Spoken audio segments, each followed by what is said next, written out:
em chú thì chú mẹ không biết. Thank you.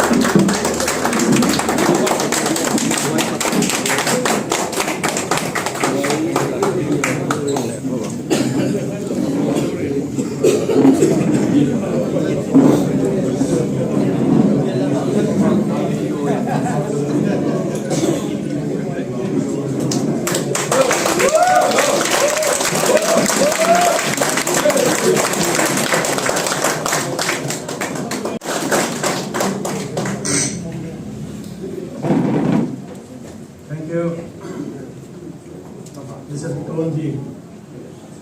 respected Chair. On Deputy Minister of Nagaland, Konji, 16 years in the business.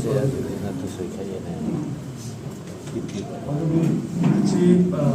Deputy Speaker of Assam, Dr. Malti. Respected National Secretary, Mr. Rikuraji, and leaders of BJP Mizoram, everybody here in the party office today. I wish you all the best. I am happy to be a new member of BJP Mizoram, and I am happy inducted by the Christian leader of Nagaland. If you look at on the dais, all are Christians.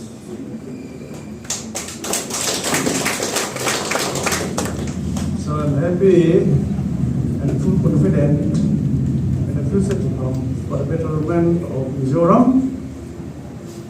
and the party as well. Oleh, Baira, BJP ya, kanan lu, ani ya. Egat ini BJP lu, izona ni tamble maya. BJP herein Mizoram akan milar le min thatak tabai mitiam teko Allah umtiu tawa jirda ko professor te central wani president te le Mizoram tak wani ko hian BJP ya umtehi Mizoram tak de ania Jadi jumchuan BJP mudan hi Mizoram asir he lekleka amai rochu Congress kha Mizoram andam dik vel lai khani vai all in min an in chen siaka ka fiat chu ulo hutama Minister Zong tak trim kha kapo kha mani biar lam patang labak dal kharin vai pol tin hik pino le po kha nei manglavin ho po khe manglavin ruate an sa sa ani ya ase nu achoren prate lo piemas tare vai pol min timo vai bu fai into tribute in bange kan congress lo le mangle ya jutiang de chuan boine herin ta dura inde march hi state parade kan ye sita chu da state police any ring to christian te tamna ania any dia march ab jong so herin NDA, BJP, Sarkar, and Chukahin. Tuda hian karil rulian berzok lenta som chanju.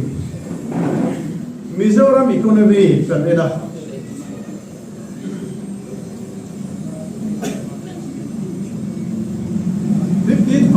Commission report kanina suble paiman turi kata samtale mai nakuma chuan atlem le zualdona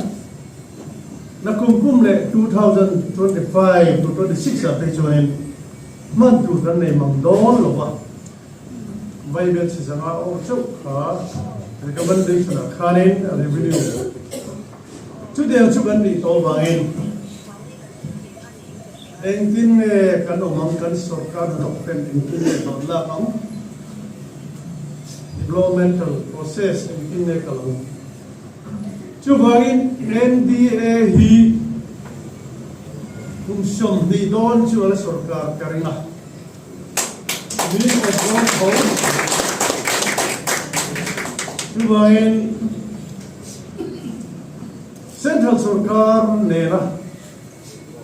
an mani ling nilawa an thokwi panikhangai chubain zoram nangai na zo abain BJP hian alu dani tiran sai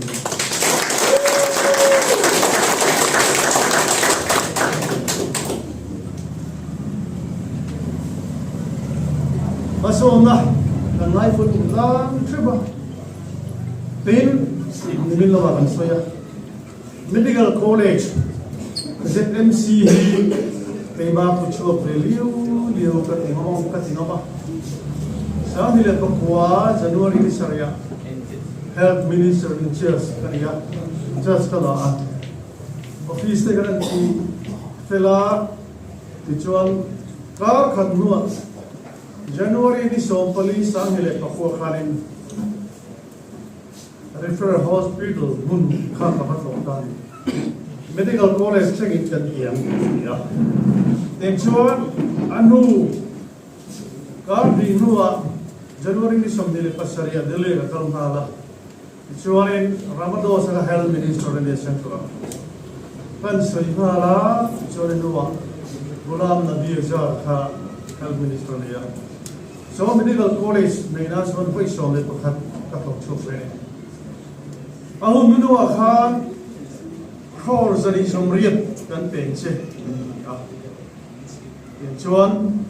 kan huwa minister khatak khan aron chun jom zela medical college kan leya kalom vong mai kalom veng veng ma se medical college so tuna chuan viable se za chuang el eu mai pumtin mai kan share ngai ta kumina kan budget kan provision akan viable se za chuang ol to mai ne chuan khatalang loim lo kha tam takhi kan mangal viable se za somna vel din doctor to khare chu tiang chu kan ram state din hun sum le pai ne akin lo mai do la central home to the nela hey medical college nila sakti chuan kan lu tang de pia kan lang an di tale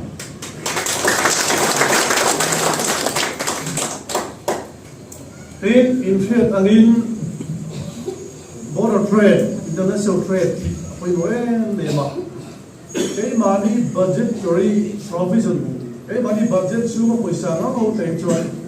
mizoram in enko la le sam kana tu le ma so na tu la falua lo ne chuain adang hi ngai ta mizoram bright tak businessman te in no bang thada tat le no bang so te lo chong se la chu me te ta na kong sa tu ni kha ngai chuain border trade kan thei to pin kan dianga an ti a land custom season ran theng berin kan sang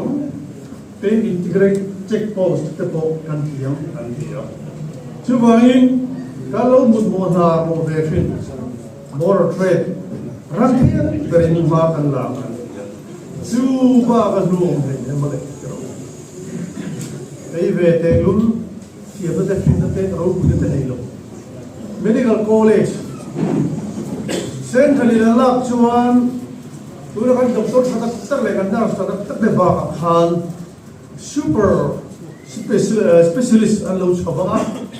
dam lo tan How does the fire of Karnai of the Tayas? Can medical college, Central Medical College, Karin and Thirin,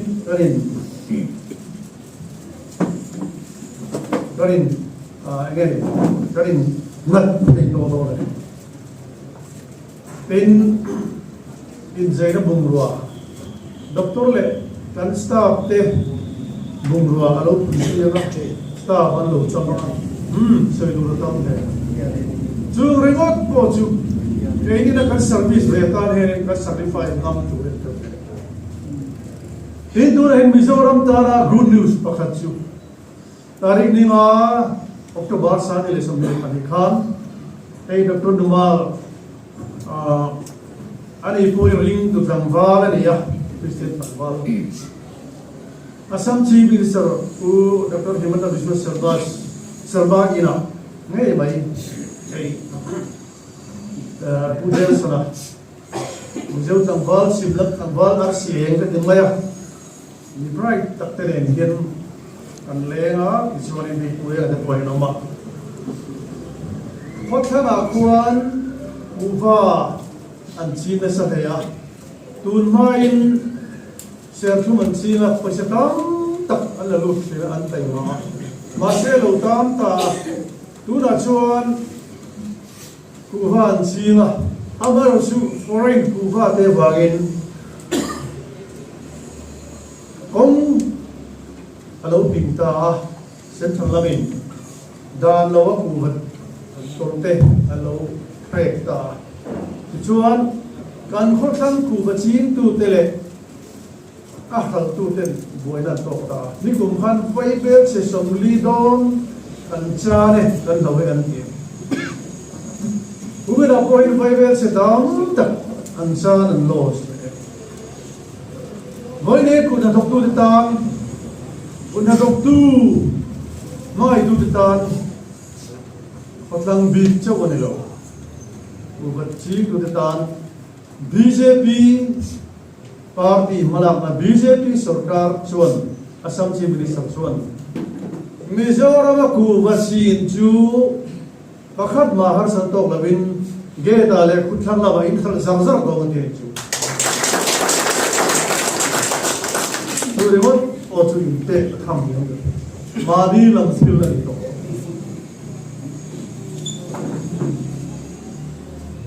this one Assam and election tha kan le ya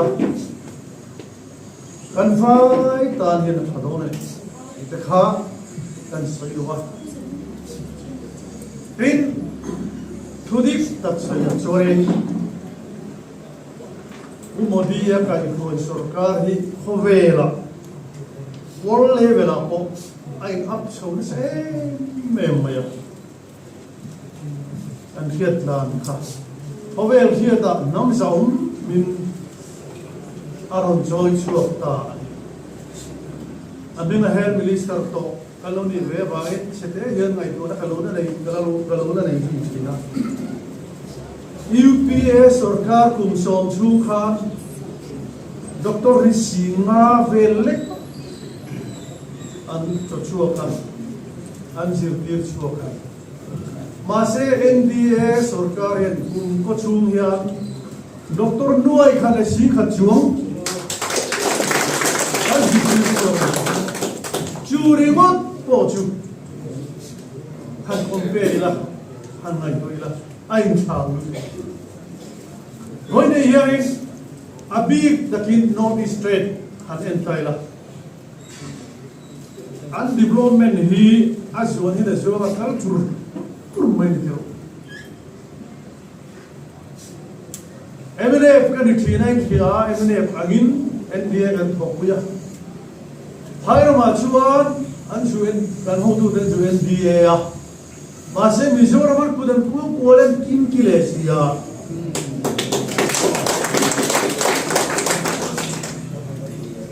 pada kan di hok ben sebate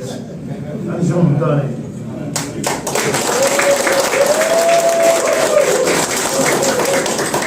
khalai dan da hin rokal don ene mo inzirtina kud lutuk mai dai khalai dan du to lo le hasyo dura kan Honorable Deputy Chief Minister of Nagaland ring to pa who patronor ta pain Assam Deputy Speaker of the Dr. Dumal Momi the Patron say Israel when Rumani any visual Christian visual Israel to say no to the Laya Modiana Israel Lamtara and Buchok Tree my thing map in USA in Google net Tali Low M. I think two daddy body heading actually started to Chubain dan my doing a month at Multa. Or you can tell my two Congress leader for a whole country. Le unmoney resolution at showing Israel and Lozovin and Lovi to Renam Karo. And how do the answer? Well, I tell them to us with Quilo. Kaysuan can run development so he can. Do not let a tier coin national level meeting at Kakala, Kanduma, Meghalaya, Shiloh, Kakala, Assam, Kakala, Tin Arunzala, Kakala, Sikima, Nagalena, Tin Himachal Pradesh, Simla, Kakala, Dehradun, Kakala, Jaipur, Rajasthan, Kakala. Mumbai Kakala. Chuma Kalasum Chuan Kasho Zela Kayan. Ores NPT in Ores Speaker Tele. Embele Kasota. Ores Samnile Sumni Palayan Sorkana Land Congress Tari Chan Sonem Patia. Omlo. Atmani in Naina Umrino. Ani India alai hey here katia ani nga boy ko mai an stay dan hole na tihan so ri der mai Jubain NDA BJP kai ko sarkar hi another 20 years to come this wala chakdori na lamai tu in zinga MCS Officer Liam Tarimir Kona right decision siam Mizoram Dibok Tujuan NBA BJP alai Umsom Hinang ala sarkar ngai ngai Tuju mithiam te ngai dai Kan ho tu ten Mizoram BJP ho tu ten an thei to in Dalo appreciate ho mai Dula hian masok panaya ai mithar kania elma manifesto te kala hello nine kan soi du chu BJP hi amai sarkar no lo dula he gudik ta chui mai tra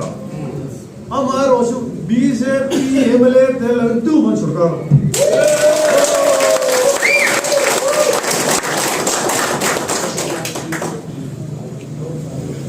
BJP tel velonani chunghuda kan ho tu te le na an soi chunghurle oi moron chofru ve do chu planning board system ai du ne duplication ai board hu ang kati khop mai planning department oma planning board le ole ha ko kan na ka ni point planning board a chuan party du sa ne worker ni lo at thiam mi thiam bi om ngai se kan khop mi thiam tak tak yom se kan ngot mai mi chuan kan ram kha dan tu kan ena Din Central Medical College Milla sa don Bidua Lake Airport crew All India State ina Lake Airport anay ay malik siya gan We are the only state who has an airport in their own, bond of management. Châu India Rama state, India state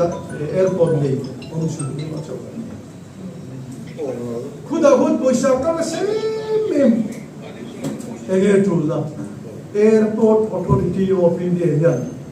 La same chuan. Tuna kan police sobsari lai mai len puri airport kan himna le. Aksebe la thoktu de khu angai to lo ba. Tisuan airport chamthung tak set thalina ran en kola. Tu ma ka ti chan lo. Tu na zora ma thang tu ai lo. Kang ru la te phing te poi ang to no lo ni.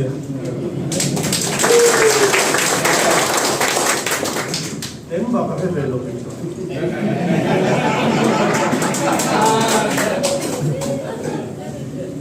Chu ba ke airport hi an zora ma official le te poi he. An soi thina. Hey hi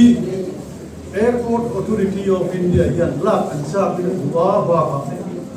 increment thadan doa kan officer ta yan chu mun chu te pe kun chu an ha le le mani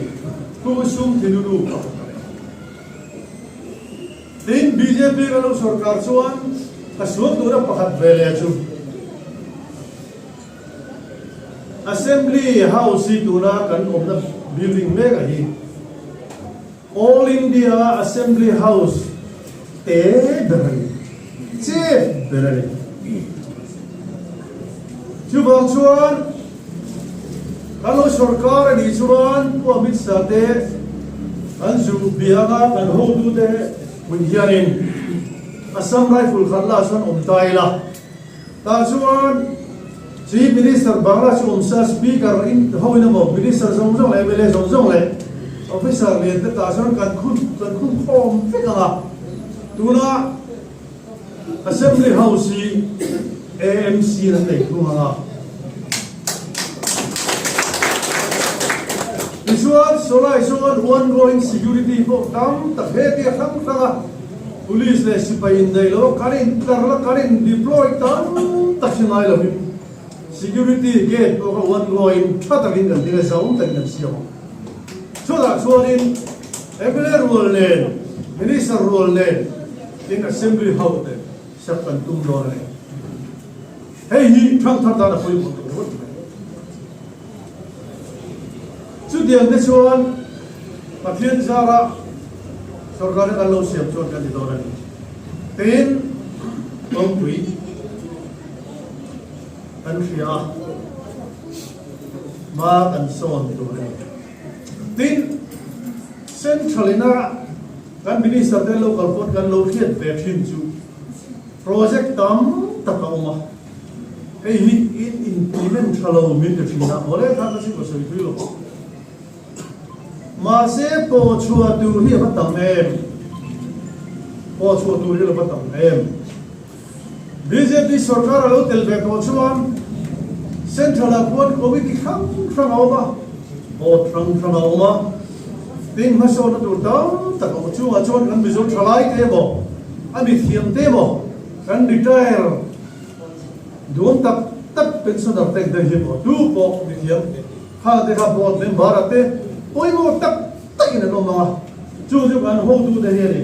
ai mo min kare na ni ni po i he lo bin kan ju kal lam to kalau beliau dapat hasil,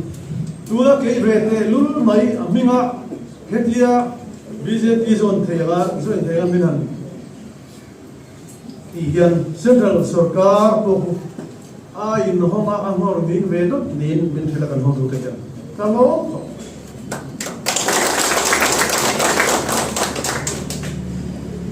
cubain siatu Mizoram in financial crisis constraint na lihat mahal sana lihat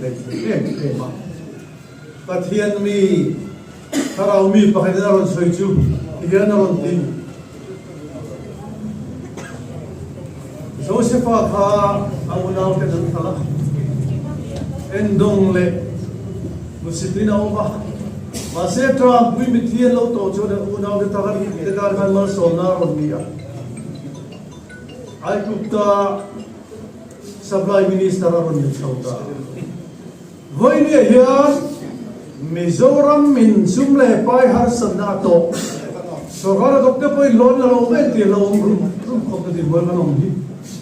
LIBJP so takte hian central attorney kan ho tu de sa ai kupta supply minister a indon dia na ramta din jai thok thei hin kari ngani chu chu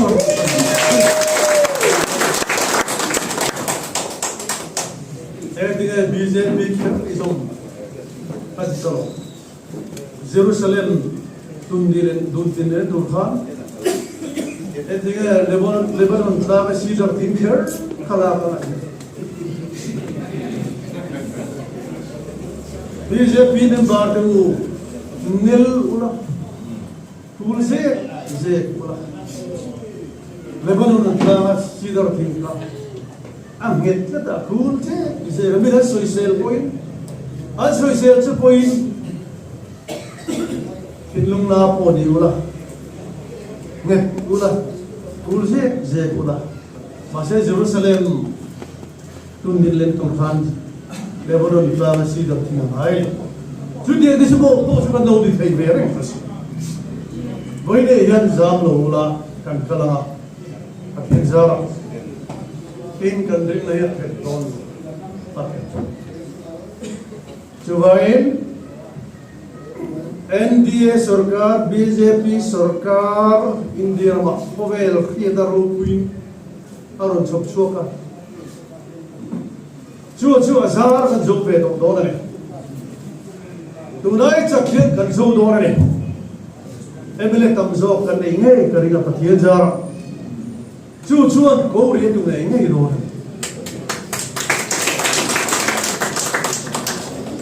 ma khan ko Dr. Billy Sharma te kha kan nei ve thai tena mai ser ron chi de ta when in mizo tang wa mizo no la te kan lo tin ve chuan tu lam hut balom do ne de mak ta ka siam kan ni le ha la zo fa be chu chu ba chuan panga tanga pariat ti chuan nei ve nge ngai ka dinga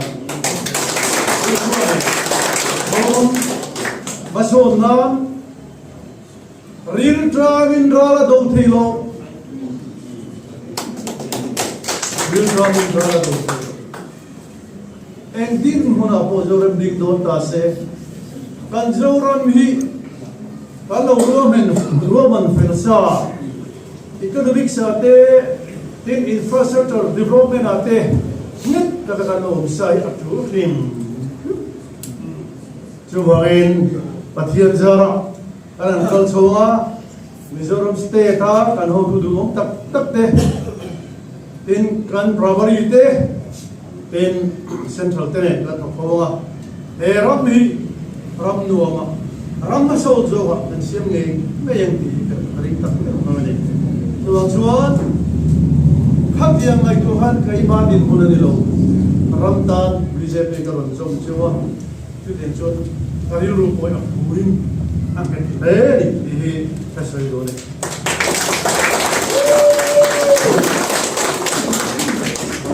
before concluding my speech,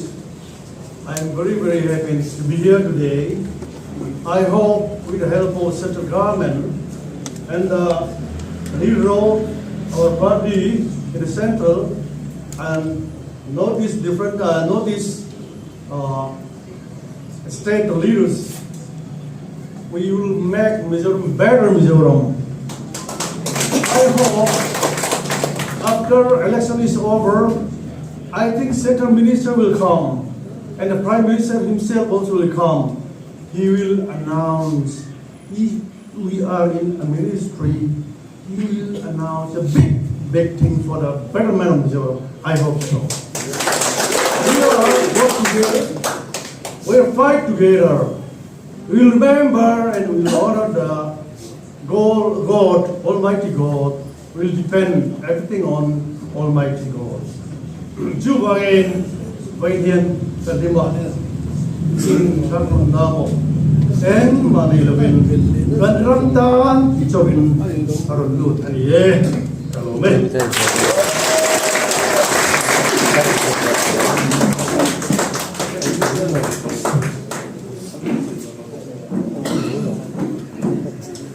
Thank you. Hiền mọi người đi vô đầu này hiện đến đầu zero xe cần dùng cái là bảo cái này local home thì hiện tại cần gì à là bảo BJP party chu Mizoram chuan party liên đầu lệ party thế là Amaro chu là bảo Mizoram tin buồn thế kia à thế cả aso na kung ate in encol na sazo kanay dito to central support kan ngaya lalpa chumi tu chuan BJP khoi tu te hedan to kin halo la na amar roju tu in ma smon sin chuan lalpa tu ne Mizoram sarkar in sumle pai har sana to ne ka an sarkar no fe pai ahun taka Allah thay lo chun har sada kan to suze don ne na la ba yan heram itan churam khang lo thar to ze tena maso na lo huwa ram nu man ne ya la ba nang ma heram man ya ram bola te maso na kan ne je tena turin ram in todel ya nai Kami tujuan central support saya, dan salah BJP Sarkara, NDA kai huai cak tak kena kalah. Anmadi parti tenera thokhawa, Sarkar nera thokhawa, Mizoram Sarkar nera lalpa thokla pun manzel kan doang tu mana. Lalpa nanti lu berhias, tisualte, daisualte, parti kan ni Amar Osman Vayan Heng kan hedan no tu om de poi Heng ang matin na lama mari se si tang tele kan ril ro tanga ko khau zel tu le an mari na to kan lamar on tang zo turin kan tuin kan ngein le kan tung trai kan vai gen tharau men khoila e party hian mi poi soila wa BJP hian Zoram tan Zoram maso na ibuita maso na to peturin atau pun dalam song to buat saila mani in kata lalpanang malam kita tahu itu tak umat jadi yang orang go to jual mencela real rule tak sahih siang kami pain nak pain mensia mangje kan disote mengai damla ini lalu suami kan dile